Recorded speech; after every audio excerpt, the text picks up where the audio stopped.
Hey everybody, Mike here with another playthrough of Middara, and I'm going to finish up the Cave Sickle Fumigation scenario, the first dungeon crawl and the easiest one in the game, with the too many sickles encounter, where I'll try to actually blow these guys up. Now before I get to the playthrough and setup, I wanted to do a few rules discussions. So first, a bunch of people, and thank you so much, pointed out some errors I had in my first video. I've discussed a lot of them in the comments, but I wanted to review some of the big ones so that people who watch both videos will know what the correct rules are. The first rule I got wrong was that a dodge needs to be declared before the attacker actually rolls their attack. So if I have 9 defense, I would have to say I want to dodge and add 0 shields to my defense in this case. But yeah, so you need to declare a dodge before you see what the result is, so you can't just save your dodges for the attacks that hit you. The second error was that I was doing the plus on discipline card costs incorrectly. It's actually not +1 for every card of the same color, but it's instead +1 for every card of the same level. So Hammer Helm would cost 3, but then if I bought Magic Armor, it would cost 4. Now, all my characters were fine because they all started with 7 experience, so I spent all 7 of it when I started the scenario. That's why they had 2 cards. But if I wanted to have Rook buy Like the Shadows, like I said I would at the end of the first encounter, that would actually cost me 5 experience, and he did not have that much. He only had 2. So that would be out of my purchasing power.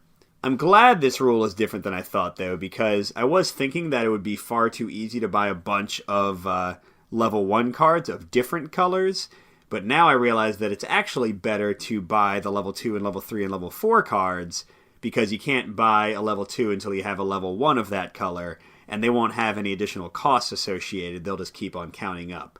So I'm glad that I got this rule wrong, but Rook does not have Like the Shadows going into Encounter 2. He just has the same Hammer Helm and Magic Armor he had in the first encounter. Speaking of Like the Shadows, I was engaging in some major wishful thinking with this card. People notice it says move up to 2 spaces. It says nothing about diagonal movements. This is just regular movement, so I definitely could not have used this to move diagonally. Another error, at one point I used Remy's medium shield to empower her hand axe's attack, adding a black die. But you'll note that that's a combo with a ranged weapon, and since the hand axe is a melee weapon, I instead just get the shield being a white die instead of a purple. And this one I had to get confirmed by the publisher. I still can't find it in the rules, but if one of you does, please show me where. But when the last figure of a card is defeated, the card does get taken out of the initiative, and then if those monsters respawn, you roll to add the card back in, just as you do in the rulebook normally. Now, as a final note before we get into the actual playthrough, I had shown some sort of variant rules, like Cave Sickles not using Hive Mind and instead just adding an Empowered die if there's at least one within range 4. The publisher has asked that we save those rules. They kind of presented them as errata at first, but now they're calling them more like variants that are under consideration. But I wanted to show everybody what the rules as written look like.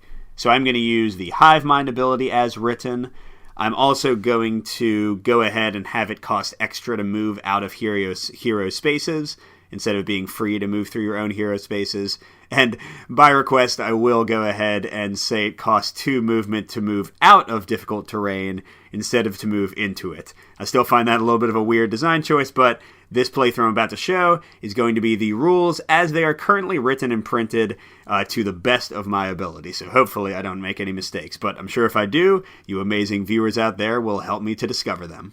Okay, so we're going into our second encounter, and I'll note that I'm going to too many sickles because I took 1 exit at the end of encounter 1, but if I had continued exploring and found a different exit, I'd be going to an entirely different encounter, which is a pretty cool thing that even in a basic one-off scenario like this, that they still have some branching choices in the game. A foul stench hits you like a brick in the face. The hive must be up ahead. You've heard that there are cave sickle warriors who guard the deepest parts of their hives. People say that they are tougher than average cave sickles.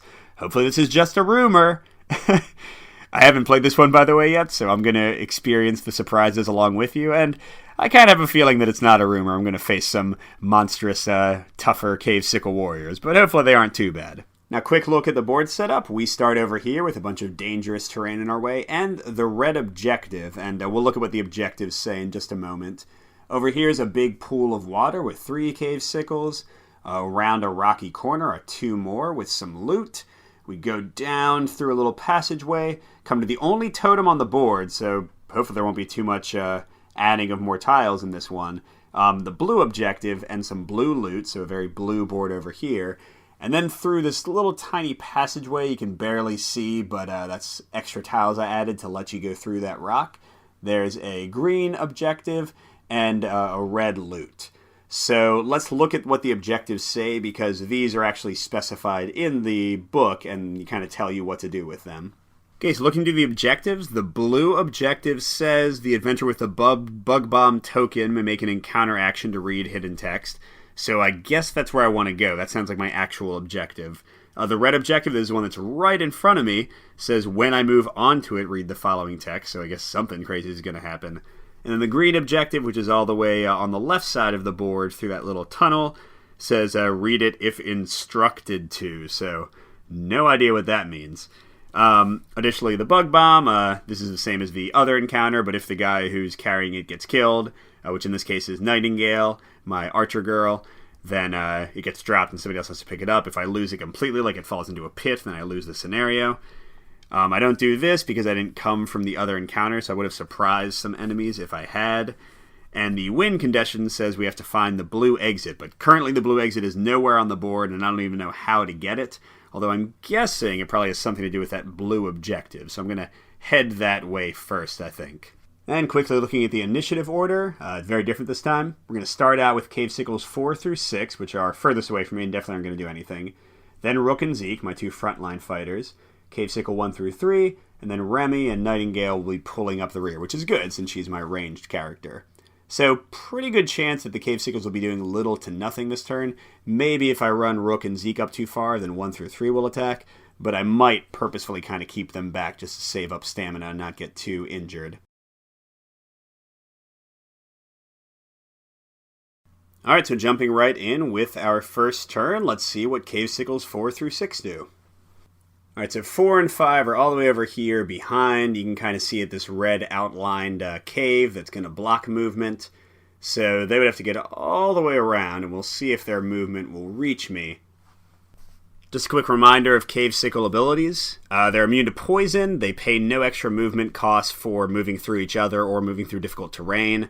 We're going to play with the correct rule, or well, not the correct rule, but the original rule that the more Cave Sickles within SOI, which is 4 spaces, the higher their attack gets, and also their defense, even at some levels.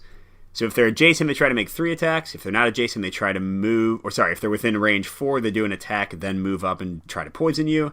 And otherwise, they try to move to be within range 4. And they have 6 movement, 8 defense, 6 health. Let's see if these 4 and 5 can even move far enough to reach us. Okay, so looking at 4, you can go 1, 2, 3, 4, 5, 6. Yeah, not even close to being able to reach range 4 for us. So he's going to stop entirely and not do anything. So if they can't do even their bottommost line, they just sit. Now before I plan out the rest of my turn, I do want to see how easily these guys can get us. So let's see, orange as an example would go 1, 2, 3, 4, 5, 6. Okay, so my guys might as well move up because these guys are going to be in range of us regardless. So it's not going to make much of a difference if I kind of hang back a bunch. So we're going to start with Rook.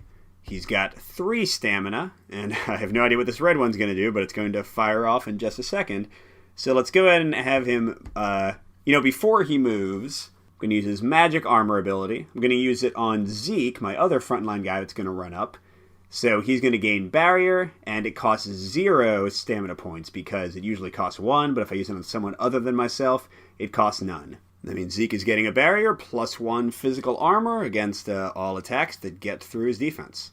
Okay, with that being said, I'm going to spend 1 stamina to move. That'll be 1, 2, 3. Let's pause and see what happens with the red objective before we resolve the other 3 remaining movement points. If the blue totem is on the board, discard it. Well, it was, so bye-bye.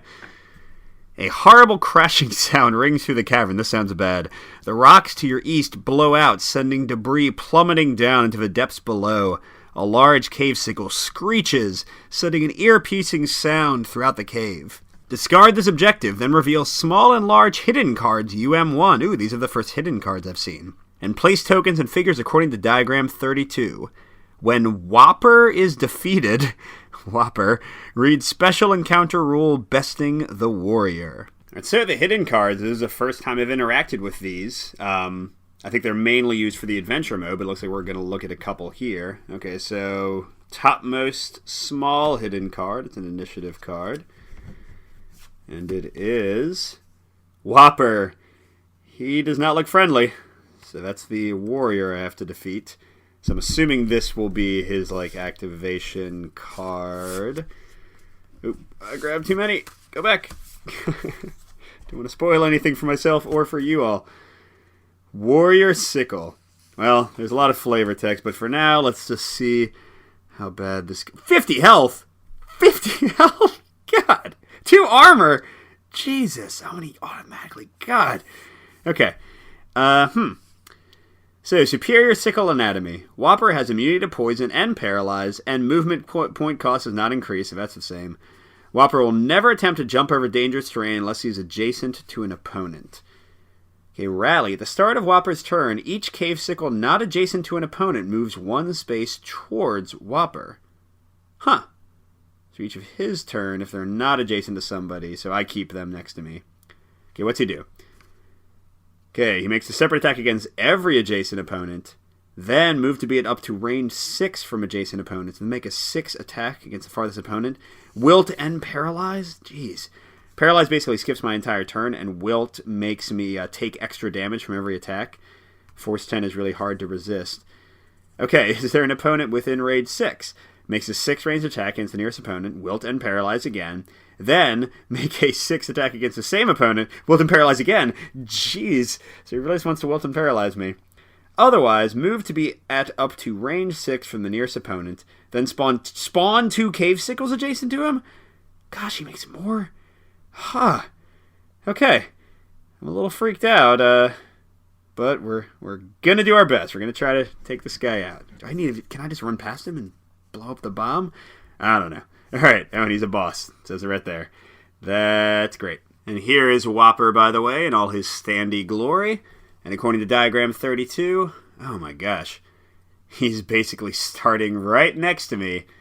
He won't jump over the pit, but he's certainly going to shoot some fun range attacks at me over and over and over again until I die. So just to show you the lay of the land, here's Whopper with a new passage for him to shoot at us through.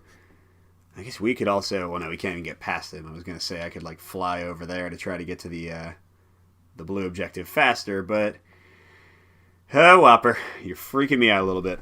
Now, to show you how spawning works, I'm going to roll the black die. It's Rook's turn. If I get all books or the skull, he's going to come right after Rook. Otherwise, for each shield, he's going to be 1 further down the line. So I got a single shield, so he'll be after Zeke, before the group of Cave Sickles close to me, and before Remy and Nightingale. Alright, so back to finishing Rook's turn after this horrible development. He gets to move 3 more. So let's go 1, 2, 3 to kind of clear some room for the rest of my guys to move up. And he'll stop there after only spending the 1 stamina. So he's going to get up to his full 5 stamina to hopefully knock some heads next turn. And we'll go on to Zeke's turn. Now, man, I really wish Zeke was on this side of the guy because his chain of command ability has a small chance to push a guy 2 spaces, which could literally just kill the Whopper in 1 second. But it's only got a range of 2. Now, I guess if he stayed right here, Whopper... Oh, no, that's right. Whopper wants to be at range 6, so he'll just keep on running away until he's at range 6, so that won't help us at all. Oh, well. All right, so Zeke's can also move. So he'll go 1, 2, 3, 4. Do I want to move further up? I think these guys, 1, 2, 3, 4, 5, 6. 1, 2, yeah, I mean, they're all going to attack and just destroy us.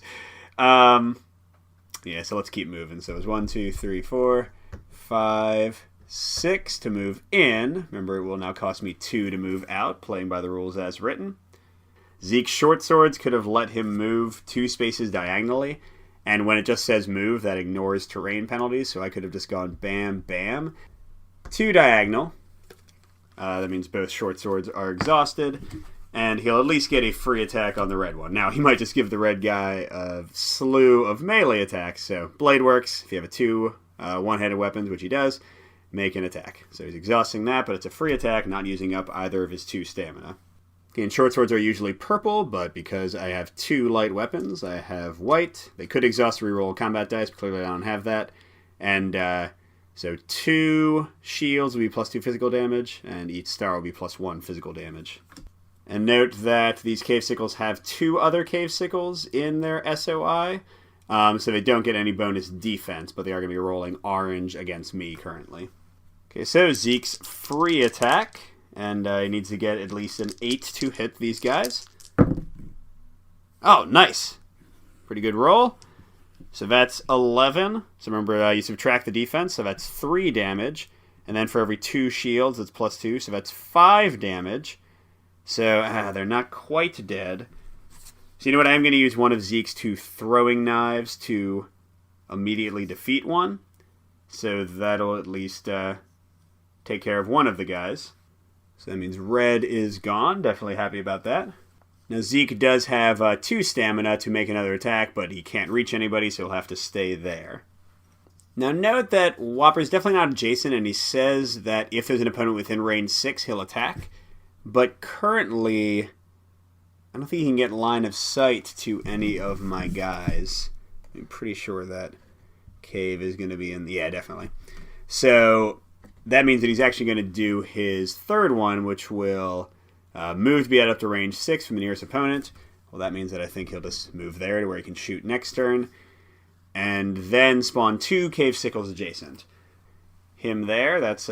number 6, so he'll activate at the beginning of next round. So hey, red guy's right back. But I would much rather him be all the way over there than over here threatening Zeke and boosting the attacks of these other cave sickles.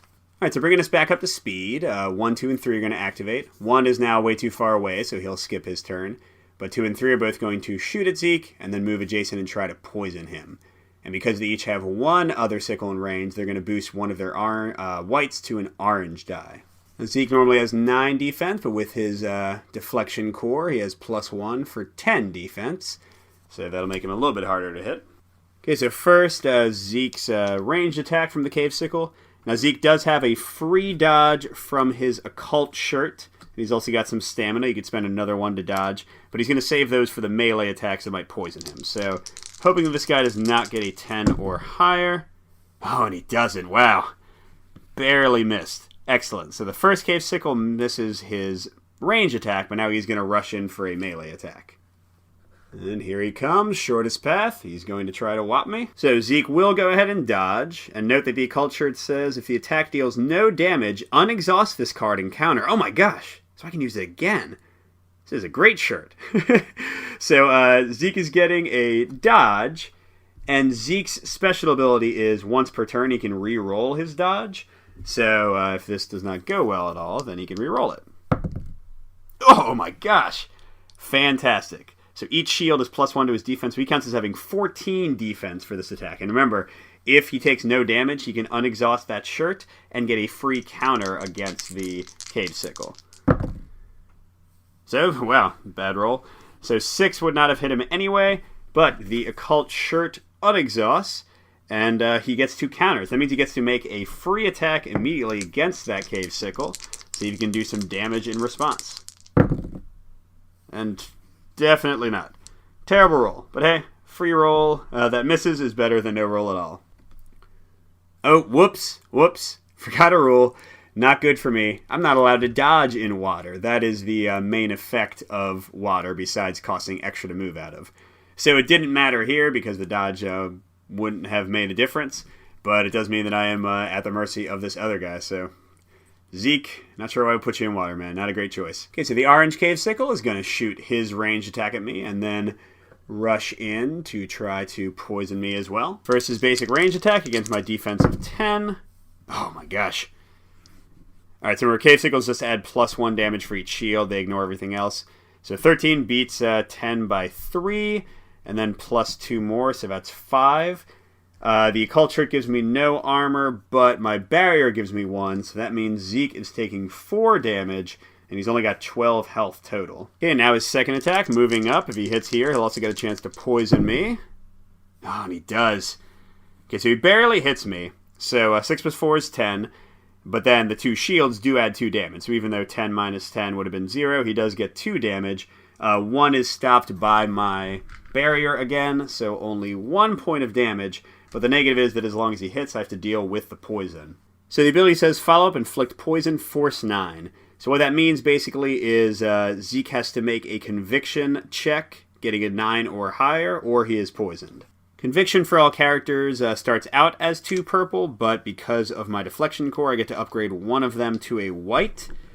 But I still have to make a 9, which is not automatic. Although I will note, my glasses say when making a conviction check, I can flip this to automatically pass it. Now, it doesn't say before the check, so I guess I can roll first, and then if I don't get it, I can flip it. Oh, awesome. So I will say poison, by the way, just sticks with you and deals half of your life every turn until you eventually die. So really glad I didn't have to deal with that and that I dodged that poison. Alright, with Zeke having weathered the storm at least a bit, I'm going to have Remy and Nightingale activate now. So Remy's first, and she'll spend 1 stamina point to move 1, 2, 3, 4, 5, 6. And here actually the correct rules that it only costs to move out of it will help me out. Because he's now going to use Like the Shadows, move up to 2 spaces, not diagonal. But move does not provoke break attacks. And again, whenever you get free movement like this, you can ignore the extra cost of moving through terrain. So she'll use that to move twice, be right next to our friends here. And she'll attack with her hand axe and shield. Remember, if she misses the attack completely, she can attack again with the hand axe by exhausting it. And she can exhaust a counter, which shouldn't come up, I don't think. But the shield is a white, so she'll get 2 white because she's equipped with the melee weapon. Here we go.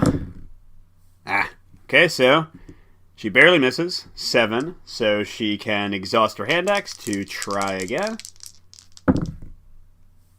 Okay, that's a 9. And then I have 2 shields are plus 2 damage, and the star is plus 1 more, so that's 3 bonus damage, and she beat the defense by 1, so that's 4 damage overall to the cave sickle. Note that that attack used up all of her remaining stamina, so she has 0 at the moment. And she does have a pair of throwing knives she could throw to probably finish those guys off, but they activate after everybody else, so I think we'll be okay waiting until Rook or Zeke can finish them. By the way, quick note, I realized when I was remembering the dodge rule, when orange attacked, he would have actually been going through purple, so he would have taken -1 to his hit, which means Zeke would have taken 1 less damage from that ranged attack, leaving him with 4 damage overall instead of 5. Okay, Nightingale, holding the bomb, is going to move up. 1, 2, 3, 4, 5, 6. And she has 2 stamina left. She could use her Banish Knowledge to give another ally haste. Well, actually, it would only cost 1 stamina to give it to someone besides herself. But she could also shoot orange. Now, she'd be at -1 to hit because of Remy being in the way. But, oh wait, and she'd also be at -1 because she's shooting through. So that'd be -2 to hit. Yeah, that seems like a pretty bad set of odds there. So she's going to use Banish Knowledge on herself. So that means she's going to be hasted. She'll get 4 stamina next turn instead of 3, which should hopefully let her be able to start hasting a lot of other people. Alright, so 4, 5, 6, pink, blue, and green are going to try to get into the action. Now, it's worth noting that pink won't be able to reach us this way. He could, this encounter does not have the limit the other one did on not being able to jump. So he would actually try to jump over here, which would require rolling the black die, and if he rolled a skull, he would fall in, otherwise he'd be fine. But you can't jump out of a space that's occupied, so unless Whopper moves, pink will not be able to jump. So pink just stays. But blue and green are both going to try to move to be within range 4 of an enemy. So the nearest opponent for them is Remy. So blue will go 1, 2, 3, 1, 2, 3, 4, and stop right there. Right, she again sadly can't dodge because she's in the water. But she also has a deflection core, so her defense is also 10. Now note that this guy also has 2 cave sickles within range 4. Purple is 1 space too far, so he's also going to roll a white and an orange die to attack. Ah, great. So he misses, and because he had to move first, he does not get to do the little follow-up melee attack. Okay, green is similar. He goes 1, 2, 3, 4, 5. Let's see, I guess he could go... No, because then he wouldn't be able to see past. So yeah, he'd go right there. And he's going to also attack. And he, sadly for me, has 1, 2, 3 cave sickles in range. So that means he gets a blue, the worst die in the game, an orange, and a black, and +1 defense. This is pretty bad. All right, come on, Remy, you can survive this. Oh, that's awesome. Yeah, so the blue die goes all the way up to a 10. I mean, this is a vicious die, so very glad that we didn't roll worse than that. All right, so Rook will gain 3 stamina to go up to 5 overall. And let's see, so kind of tough for him to get to those guys. If he goes here, he'd go 1, 2, 3 to move out of his ally space, 4, 5, 6. Oh, gosh, it would take him 3 stamina to get all the way over to those guys, leaving with only 1 left. Huh. Well, I guess he's going to have to do it to try to bash one of those guys. But note real quick, he's going to go and use his magic armor first on Nightingale to try to protect her from the destructive attack of Whopper over there. And then he will go ahead and spend 3 stamina to get all the way to here. And he uses his final 2 stamina to attack. Now he is going to attack the blue Cave Sickle, who does not have a defense bonus, instead of the green one right next to him, who does have a defense bonus. Remember, his War Axe is 2 white dice, and he can exhaust it to give it +1 damage per book.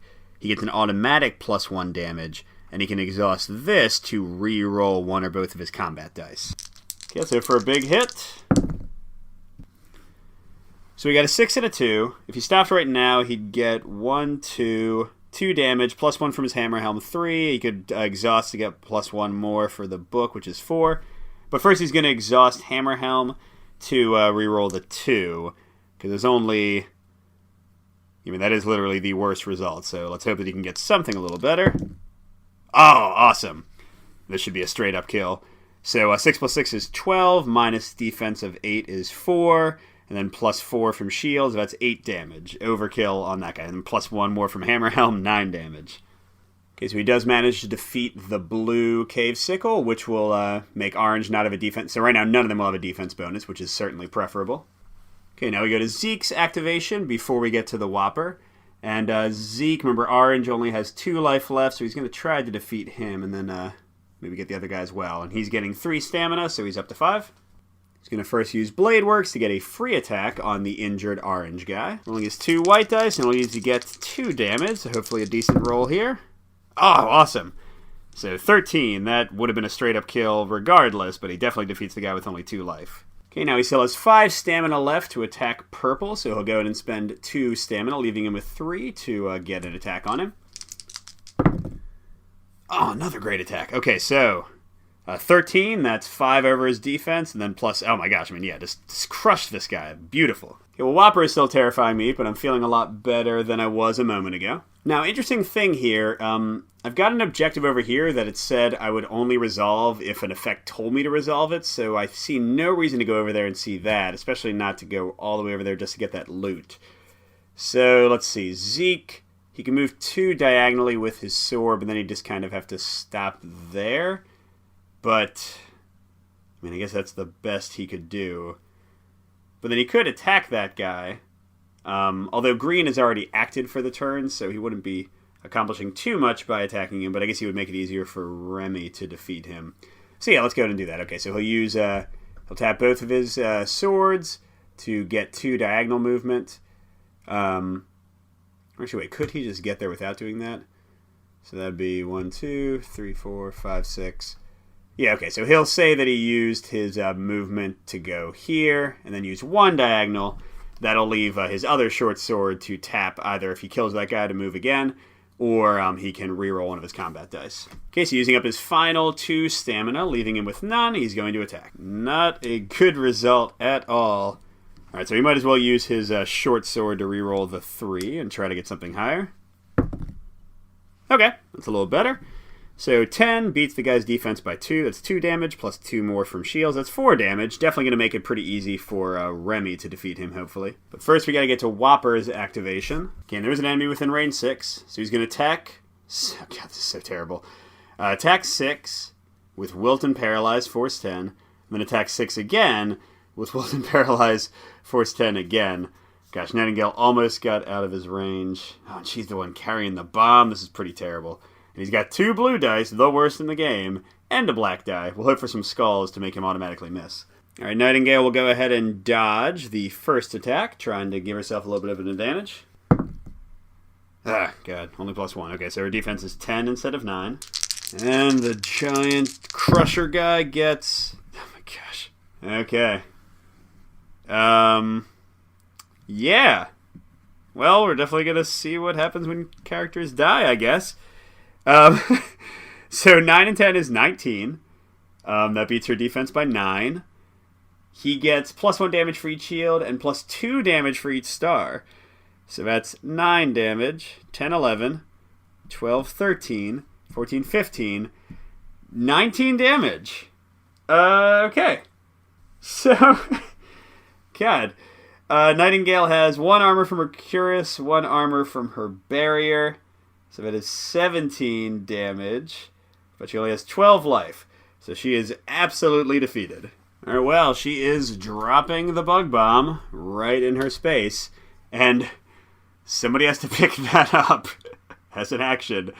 Or we cannot win the scenario. So that is all very exciting. By the way, I did just realize that I forgot to do the rally action for Whopper last turn, where each cave sickle moves 1 closer if they're not already adjacent to some heroes. I don't think that would have really affected much, because the guys could have still moved to be where they were, but just a note. Alright, so we have only Remy to go before we get to the next round, and pink and green will activate at the beginning of that round. So, I need to go back and pick that up, but I also want to defeat green. Okay, well, she'll go ahead and use Like the Shadows to move 2. And she'll spend 1 of her 3 stamina to pick up the bomb. And then she will use another stamina to do her actual movement. So let's see, that'd be 1, 2, 3, 4, 5, 6. At least she wouldn't be in range of Whopper, but then he's just going to spawn more. If she flew, it'd be 1, 2, 3, 4, 5, 6. But no, she wouldn't have enough stamina to go anywhere else. So yeah, she'll just move normally. So 1, 2, 3, 4, 5, 6. And she does have throwing knives, so she could defeat green. But, I mean, I think both these guys can survive green's attack pretty easily, so I'm not worried about that. So that means Remy will stay with 1 stamina, and we're going into round 3.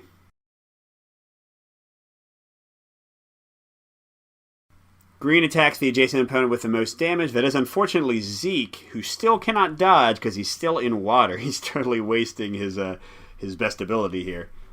But on the good side of things, green has 0 friends, so he's just rolling some basic white dice. But he does hit. Okay, so Zeke, remember, has 10 defense because of his deflection core. So there's 11, so that's 1 damage. 2, 3, 4 damage because of the shields. Now, barrier prevents 1 of that, but that is another 3 damage, so Zeke is up to 7 damage already. Now, the horrible thing about these cave sickles is that if they hit with their melee attack, they do another one, and then they do another one. So, here's his second one. I have to wait until he misses before he stops. And good, okay, so 9 barely misses Zeke with his 10 from his deflection core. So the third attack does not happen. Once you break one in the chain, you don't do the other ones. Now, pink, I don't imagine, can possibly get to us. 1, 2, 3, 4, 5, 6. Yeah, not even close. So pink is just going to hang out. Okay, so we get to Rook's turn. He's going to start by giving a barrier to Remy now that she's carrying the bomb. And know that that is free since he's using it on somebody else and not himself. And then for 2 of his 3 stamina, he's going to attack. And don't forget, he's got Hammer Helm giving him +1 and the ability to reroll. Alright, and easily defeats the guy who only had 2 life left.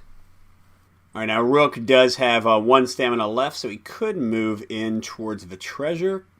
And yeah, I guess he should, because these guys aren't going to be in range of him anyway. So he'll go ahead and use his last stamina to move. We go 1, 2, 3, 4, 5, 6.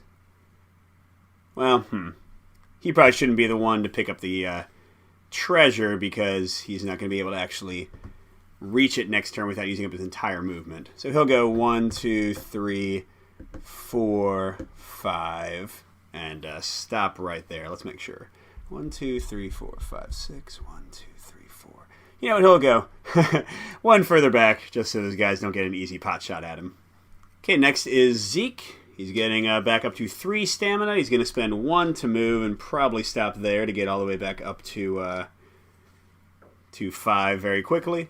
And he can move up to 7, so he can probably get to that treasure chest. 1, 2, 3, 4, 5, 6, 7. Yeah, you know what? So he's actually going to go here, and he is going to spend a second stamina to open up that yellow loot. Okay, and the loot says gain 1 mundane or common consumable. Now, I was thinking I'd gain a common consumable to heal myself, but none of them actually have healing, so I'm going to go with a mundane consumable, even though it's not really worth as much. In this case, he's going to get a Hyper Energy HP Potion, an ally within SOI, that's again 4 spaces, heals 3 and gains 1 stamina point. He's going to use it on himself right away to get back the stamina he spent on the treasure chest, giving him 2, and he'll heal 3, going down to 4 damage overall. All right, next is Whopper's activation. It says move to be at up to range 6 from the nearest opponent. Now, looking at the rules, up to isn't quite as clear to me as I would like. I'm not sure if he would not move at all if he can't get into range 6, or move the full... But it does say in the rules, like, they will use the full amount possible. And I can't imagine in a game that's supposed to be this tough that he would just sit there and not spawn because the 2 spots he could spawn to are already filled. So I'm going to move him up to his movement of 6, trying to be within 6 of us. And then he's going to spawn 2 new cave sickles. So he'll go 1, 2, 3, 4, 5. 1, 2, 3, 4, 5, 6. 6. 1, 2, 3, 4. Oh, he is within 6 range. Lovely. And then he'll spawn 2 new friends. And again, I'm not 100% clear on which ones spawn, but in this case, I would assume he does the worst thing for us, which is spawns the 1 and the 2. Or sorry, the 2 and the 3, which are immediately about to activate after him and rush right at Rook. So we'll just punish ourselves and have that be what happens. So getting to Cave Sickles 1, 2, and 3, Red still can't reach us. Or actually, wait, now he could try to jump, but can he get into range? 1, 2, 3, 4, 5. Yeah, I'm not sure if you have to jump in a straight line. Now, it does not seem to be, but enemies will not jump more than 2 spaces. So let's see, he wants to be at range 4. So if he was here, it'd be 1, 2, 3, 4. So I guess he would jump here. So that would be 1, 2, oh no, sorry. Oh yeah, no, red. So 1, 2, 3, 4, 5. He does need to roll a black die. If he gets a skull, he falls in. If not, he passes the jump check, which is how enemies handle it. Would have loved that skull, but was not to be. Okay, then he attacks Remy without any penalty from the hindering terrain. He's not touching it. And he does get to roll a white and an orange because he has 1 guy within his range. Now, Remy does have a deflection core. She could dodge, but somehow neglected to actually take an item that would let her do it for free, and I don't want to use my only stamina point, so we'll just let her hopefully not get hurt. Nice. So a 3 and a 5, 8 does not beat her defense, or does not equal or exceed her defense of 10, so she's fine. Meanwhile, purple and orange, neither of them are within 4 range, so they're both going to move to be within 4. So purple will go first. And let's see. Yeah, that seems to miss the red, so I think he's okay to attack from there. Now he is getting -1 from going over the hindering terrain, so he'll need a 10 to hit Rook instead of a 9. And Rook will go ahead and exhaust his too many belts to get a free dodge. Oh, +3, so Rook now has basically a defense of 13, including the terrain penalty and the shields. Now purple is only boosted by orange. Note that the 4-range POI does not go through blocking terrain, so pink does not boost him here. So he's rolling a white and orange, having to get a 13 or higher. Oh, nice. So 10 would have hit, but because of the dodge, does not. And then orange similarly moves, 2, 3, 4. And I think he actually needs to be here to get around the blocking terrain. So he'll also get only boosted by 1 guy. He'll also have a -1. Rook does not have any stamina left to dodge, so he'll just have to take this attack. So he needs a 10 to hit. Nice. Does not hit at all. Okay, we're going to end the round with Remy. She goes up to 4 stamina points. And let's see, I guess she could get into attack orange or purple.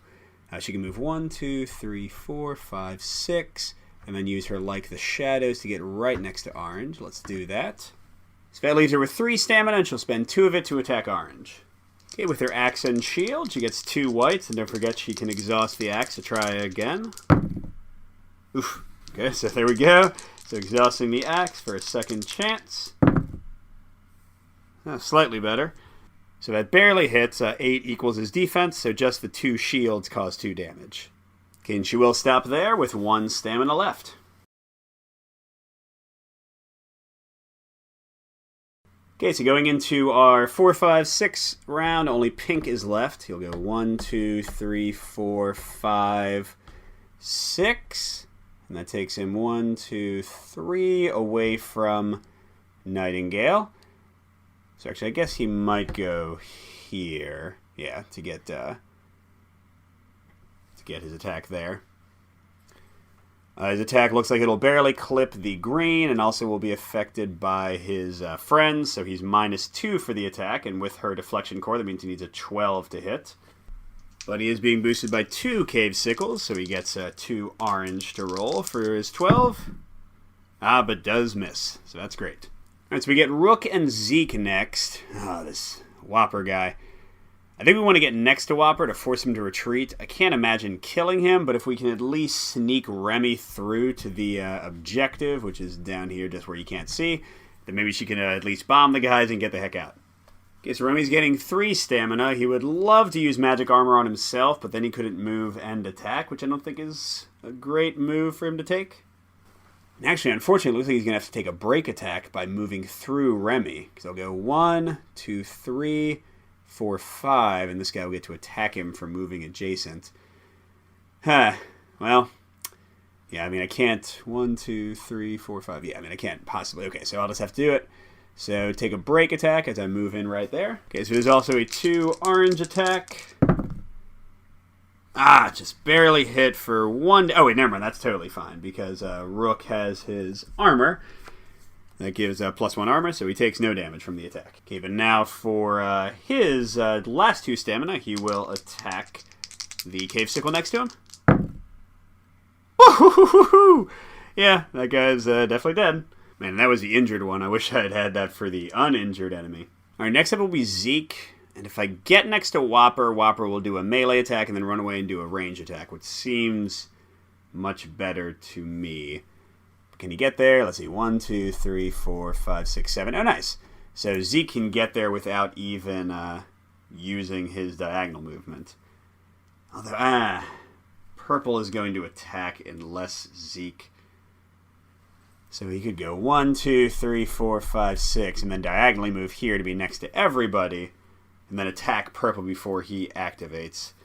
Yeah, that seems to be the way to go. I mean, the way to go for my own death, perhaps, but at least the way to go. So 1, 2, 3, 4, 5, 6. That's 1 stamina out of Zeke's 5. And then he'll exhaust 1 short sword to slide in and be friends with everybody. He will use Blade Works to get a free attack on the purple guy next to him.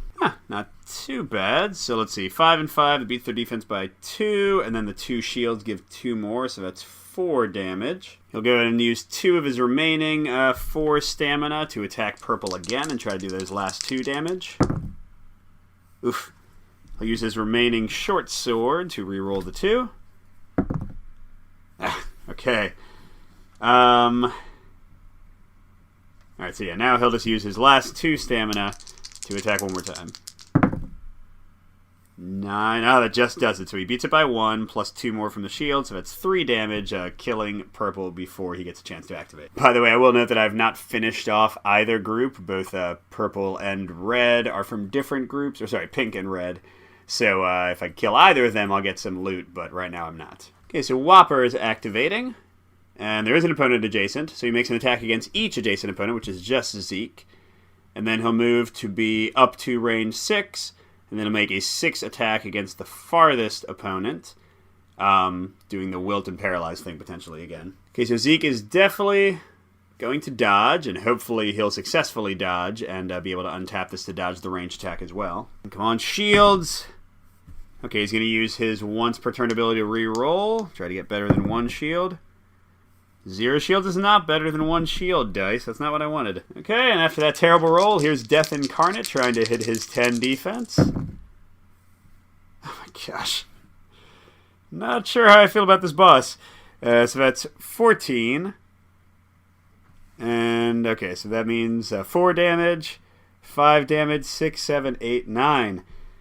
Yeah, that's another one-hit kill, even with his armor. And then it said Whopper would move to be within range 6 of a person and then attack the farthest opponent. So, what's the judgment call here? I mean, Remy's definitely farther away, so I guess he'll move like that to have a shot at her. And yeah, it gives him a straight shot, so he doesn't have to take the hindering terrain. Which means maybe Pink shouldn't have taken either. And there's no enemies in the way, so yeah, he's just getting a straight up shot at her. Okay, so she also has 10 defense. And she's probably also dead. Oh, she did have 1 stamina to dodge, but yeah, I don't know. Okay, so 15. That beats her defense by 5. 6, 7, 8, 9, 10. Okay, she has 1 armor from her medium shield, and she has a barrier, so she takes 8 damage. And with her leather jacket, she has 14 life, so she's not quite dead. But now she does have to pass a 10 conviction check, or she will be both wilted and paralyzed, losing her entire turn. And she's also got a white instead of 2 purples because of her deflection core, and she can flip it to automatically pass if she fails this. Which she does, so she's definitely going to flip it. So yes, she is still okay right now. Okay, 1, 2, 3 activate before Remy, which is only red left. So let's see. He wants to get within range 4. So 1, 2, 3, 4, 5, 6. No way. 1, 2, 3, 4, 5, 6. Nope. So he just hangs out. Okay, the only chance I see to do anything here is for Remy to just basically fly right towards the objective, going past Whopper and his friend. And then maybe Rook can kind of tie him up. And then if we're lucky, I'll just win right then, or the exit will be nearby. If it's far away, she can hopefully fly again, like, over the pit and just kind of solo the dungeon by herself. So she needs to get adjacent to it to be able to use an action to bomb. So let's see, it's 1, 2, 3, 4, 5, 6, 7, 8, 9, 10, 11, 12. Now, like the shadows will take care of 2 of that, so that'd be 10.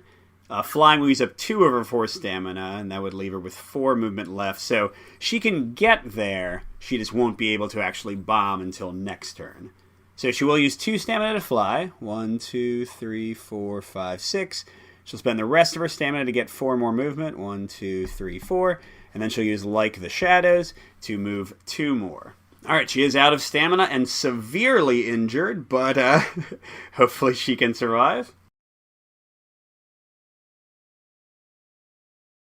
Okay, Pink activates first for this round, and he will attack Rook, who is already at range 4, instead of trying to get to Remy, which is good for us.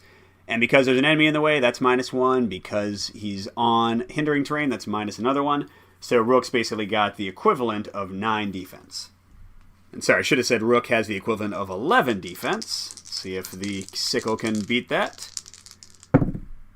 No, he cannot. But he does then move adjacent to... Oh, man. He moves adjacent to the person with the most damage. Crud. So that's 1, 2, 3, 4, 5, 6. Hey, Remy. You thought you were getting away? Not yet. She has no stamina to dodge, but she has 10 defense from the deflection core, so we'll just have to hope... Oh, my gosh.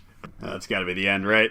Let's see. So 12 beats her defense by 2, plus 4 more, so that's 6 damage coming at her. Her shield blocks 1 of that, so that's 5. Ooh, okay. She has 13 damage, and with her armor, she has 14 life. So she is barely still alive. But she still has to check if she's poisoned. She needs a 9 or more not to be poisoned. Okay, she's not poisoned. So I'm not even sure what would have happened there. I think you round up the damage, so if she had 1 life left, the poison would have killed her. Actually, I forgot Remy had a barrier, so she's slightly better off than I thought. She's taking 12 damage out of 14 instead of 13. Alright, so Rook has 3 stamina. He's going to spend 1 to move, so that's 2, 3, 4. He'll get next to the Whopper, and, yeah, hopefully at least take the Whopper's attacks instead of Remy. And then he still has 2 stamina left, but gosh, I don't even know what to use it on. I don't want him to take a break attack. He'll just be killed immediately. Well, I know. At the very least, he'll spend 1 to cast a barrier on himself and try to survive. Well, speaking of Whopper, it's his turn again, and he's going to blast one of my guys. And Rook will go ahead and use his too many belts to try to dodge. Okay, plus 1 defense gives Rook a 10 overall. And here comes Whopper's attack. That seems... Wait, is that a 9? It is a 9, isn't it? God. Okay. Oh, wait! Ha! Ha! Finally! Automatic miss. Take that, you bastard. Okay, then Whopper will move to be at up to range 6 from adjacent opponents. I'm really not sure here. I guess he would still want to be in range of him. I don't know. Maybe he would move down here to be range 6, but then he would shoot her. Well, we're going to be nice to myself and to say he moves there and then shoots Rook. Okay, Rook will spend 1 stamina to dodge again. That's his last stamina. Plus 1 again, so 10 defense. And oh my gosh. Another fun day for our friends. So that's 8, 9, 10, 11, 12, 13, 14, 15, 16, 17 damage. Okay, Rook can exhaust his armor to make it 15. He gets plus 1 from his armor, so that's 14. You got a barrier, so that's 13. But with the 2 damage he had, that's still enough to finish him off. So Remy's all by herself. And lest we forget him, 1, 2, 3 gets a turn. So let's see, he can go 1, 2, 3, 4, 5, 6. No, that's not a space. Oh, that is. I guess that's a space. And that would get him within 4 of attacking her. Gosh, can he see? Can he see from there to there? Yeah, he definitely can. Alrighty. Well, one more chance for her to die before she even gets to find out what happens if she sets off the bomb. Oh my gosh. I knew I had a way for her to dodge. So she's had this ability to dodge this entire time. So she'll certainly use it here. And she would have, well, so she would have had a good deal less damage if I'd paid better attention to my skills. Okay, so if she doesn't roll a skull, she gets plus 1 shield to the result. Alright, but her leather jacket, she can exhaust it to re-roll. Nice. So she gets plus 3 defense. That makes her 13 defense. And man, she needs... God, are you serious? Well, sorry, boys and girls. I think she's dead. Yeah, it's 1, 2, 3 damage. Ah, yeah. Wait. She's got barrier, and she's got a shield. So actually, no, that's only 1 damage. It's only 1 damage. So she, because I fixed the amount of damage she took from the previous turn, she has exactly 1 life left. So I have no illusion that I'm going to win this scenario, but I at least can set off the dang bomb now. All right, so Remy has 3 stamina. She's going to spend 1 to activate the bomb. Let's see what happens. The bomb is set. Remove the bug bomb token from your card. Then place the blue exit token on any space on the south side of tile UM1. I think that's the entrance. At the end of the next round and each round after, add 1 time token to the back of the initiative track. When the 5th time token is added, the party is defeated. After reading this, read the hidden text for the green objective. So any south side, there we go. It's about as close as I can get her to it. Oh man, if she could just fly far enough. Yeah, wow, man. I mean, I'm gonna get close to winning, just I don't think I will win. As for the green objective, the bow emits a periodic high-pitched beep. In the distance, you hear more cave sickles. Spawn 6 cave sickles uttered adjacent to this objective on any unoccupied space. Then discard this objective. Add the following text to the end of all cave sickle cards. Otherwise, move closer to the nearest opponent. Oh, gosh. Well, she'll certainly die without their help, but here are 4 more cave sickle friends to try to rush at her. Okay, so let's see. What are our chances here? She can move 1, 2, 3, 4, 5, 6 flying, and then use Like the Shadows to go there. And then if she somehow magically and miraculously takes 0 damage from everybody's attack, then she can fly over here and win. Well, I mean, it is what it is. So 1, 2, 3, 4, 5, 6. That's using flying, by the way, using her 2 stamina. And then she'll use like the shadows and go right on there.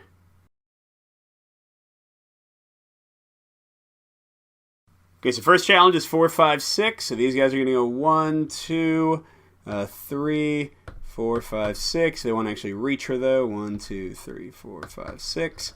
But Pink has a shot at her. So he'll go 1, 2. And that's 1, 2, 3, 4. Wait, no. 1, 2, 3, 4. Yeah, so that's 4 range. I guess with the red, he probably needs to be like looking right at her. Okay, so he's going to get -1 from there, but he is rolling an orange because of his friend there. Now, she only has 1 chance to dodge, so she's certainly going to save it for the big Whopper boss. I should have thrown my throwing knives at one of these cave sickles. That would have at least given me a chance to kill him, but too late. Alright, so any of these hit for any damage, and she does no. Okay, she's got 10 defense, so that's 1 crisis averted. Okay, so next is Whopper. He's going to attack her twice. Now, on a positive note, he is getting -2 each time, but oh my gosh, I mean, I don't think he's ever failed to kill us, so I can't imagine it being too lucky here. So she will use her speed and justice to dodge the first ranged attack and just hope that she's still alive when the second one comes. Hey, finally a good result. Okay, so she's got 15 because speed injustice gives +1. So she's got 15 defense. And he's got -2. So he's got to get a 17 to hit her. And, 14. Okay, so she survives. She survives. But now his second attack, I mean, what is the lowest these dice roll? 5? Is 5 the lowest? Are you kidding me? Okay, so if he gets a double 5, she doesn't get hit. No, wait, double 5 does hit her. But, he wouldn't have any. Okay, so pretty much it's a skull or death. Skull. Give me a skull, baby. Give me a skull. That's not a skull. Okay, so that is 3 over her defense. So that's 3 damage, plus 1 more, 4 damage. And it was actually a terrible roll, and she does block 2 of that damage, but she has nothing else to do to survive the rest. So she is defeated, and all of us are defeated. But man, I have to believe if I had been using my dodge earlier and had her having a little bit more life, then she might have been able to survive, and then if Red had missed her, she could have gotten away. So, I did lose, but I felt like out of the jaws of defeat, I could have almost snatched victory if I had just paid better attention to my items. Do I get special text for losing if we're all defeated? I can't imagine it says anything besides, "You're terrible." Game over. Thanks, Middara. Just twist the knife, why don't you? So there you go, finishing up the first delve of Middara. I will be doing a adventure series of playthroughs down the line. Probably not the first couple of adventures, but further in, because I think the first adventures are kind of fighting cave sickles again. And then I'll also be doing my review. But yeah, I think definitely playing with the rules as written made the cave sickles much more dangerous. They were doing a lot more damage to me, although I still generally defeated them pretty easily. Not sure how I feel about Whopper. He seems way too powerful for like, I mean, I don't, he's rolling the best dice in the game. I'm not quite sure where an enemy would go beyond his power level. And I will say these dice look fairly greenish, and green is definitely a decent bit easier than blue. But if you compare to the Gatekeeper, that's definitely green. Oh, wait. Hey, who knew? There's also a, like, sort of aquamarine colored die. So you know what? We're going to reroll that last attack and see if she survives with these weaker dice. Oh, man, this would have made a huge difference. So I'm sorry, y'all. I mean, at least you got to see what a total party kill looks like, but I should have been rolling this the entire time. This die is 2 less on average than the die I was rolling, which means all of those crazy attacks would have done 4 less damage if they hit at all. So I have a slightly better chance of surviving here. Come on. Okay, well, I'm still definitely dead. But between, me forgetting to dodge with her and him being markedly weaker, that makes a lot more sense. Because, gosh, I was like, this guy is ridiculous. Knowing that I was playing the wrong dice for him and he was much more survivable makes me feel a lot better about this playthrough, because I just kind of felt this was unwinnable. Alright, so sorry for a big error on the boss's dice, but hopefully the rest of the rules look pretty good, and we'll see you with some more Middara down the line.